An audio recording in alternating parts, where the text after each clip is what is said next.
To bring in Scott Bauer, CEO, Prosper Trading Academy, who's over there at the CBO. Oh, whoa, you're coming in virtually elsewhere today. I thought you were over in the pits today. I actually am at the CBO. I'm just upstairs in my office. And Okay. I was like, wait a second. That doesn't look like our usual backdrop over there. Okay, you've got the corner office over there, Scott. It's good to see you.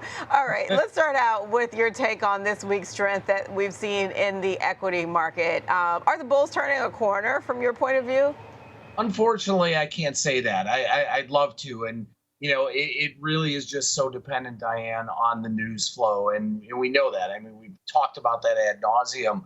There are a lot of good signs, a lot of stocks that have recovered past critical levels. The S&Ps, which were down 20%, now we're looking at a big rally back 10%. But we're not out of the woods yet by any stretch of the imagination, because we're still in this environment that all it takes is, one tweet, whatever it may be. I just saw recently, just over the last couple minutes, China came out and said there are no negotiations going on right now.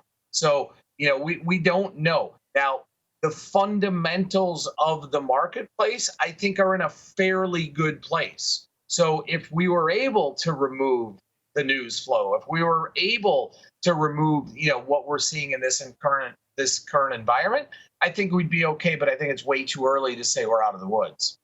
It's a great point you make about because on one hand you have President Trump saying that he's in talks with or that we're in talks with China, and then in that interview with Time saying that President Xi Jinping called him. So it sounds like we're talking. On the other side, you have leaders from China saying no, there are no talks. So it's like, it begs the question, who do we listen to here on that? So it does feel like it's just unclear until we get any kind of trade deal, whether it's the U.S. and China, whether it's the U.S. and India, or just something on the table. So let's talk a little bit about some of the price action that you're paying attention to outside of equities. Dollar firming up near 100. What do you make of that? What are you watching there?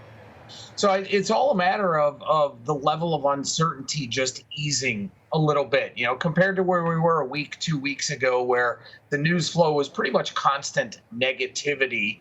We're seeing now things, I'm not going to say normalize, but stabilize a little bit. And that is really important. I do think the Google or Alphabet report yesterday was really, really important for the markets. I'm hoping for the markets that the rally that we've seen post market yesterday and what we're seeing this morning, hopefully that holds. And maybe that's a precursor to next week, because next week we have a deluge of earnings between Apple and Microsoft and Amazon and Meta, and not sure what else I just forgot there. So, it is going to be so important just to give some confidence back to the marketplace. Okay, you make a great point. Do you think that next week earnings may weigh more, or at least, on balance, similar to, you're going to say it's still a headline-driven market, I bet. But you tell me, what's your view about what to watch next week? What's going to matter the most?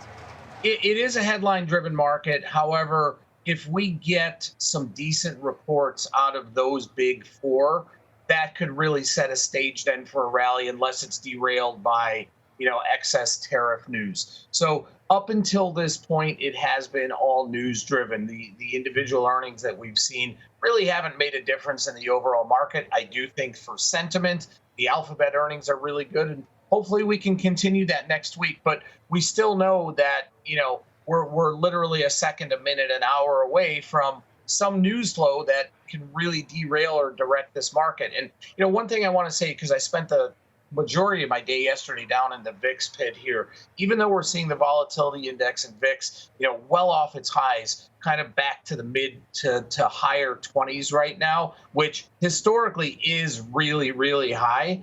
I don't think we're going much lower. And speaking with the traders there, looking at the order flow that we're getting, this new range of the VIX, I think for a while, is going to be 25 plus. Interesting. Okay. All right. We're looking at 26, a little more than 26 right now on the VIX. All right. Scott, great insight as usual. That's Scott Bauer, CEO, Prosper Trading Academy.